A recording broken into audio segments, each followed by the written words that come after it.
Crime એટલી મોટી શક્તિ બની ગયું છે કે જેની સામે પડકાર ઉભા થાય છે. જ્યારે ક્રાઇમમાં ટેકનોલોજી આવી ગઈ હોય ત્યારે ક્રાઇમ ડિટેક્શનમાં પણ ટેકનોલોજીની આવશ્યકતા છે. અને તેથી ગુજરાતે ફોરેન્સિક સાયન્સને મહત્વ આપ્યું અને આજે સમગ્ર એશિયામાં ગુજરાતના ફોરેન્સિક સાયન્સની કીર્તિમાન પ્રસ્થાપિત થયો છે.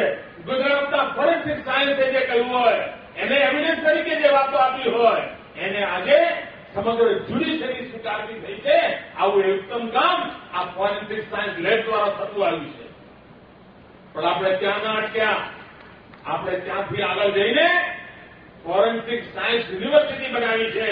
એ પણ આ રક્ષા શક્તિનું એક મહત્વનું ટેકનિકલ પ્રદાન છે, વૈજ્ઞાનિક પ્રદાન છે.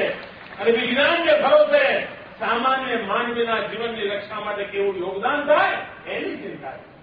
ભાઈઓ બહેનો,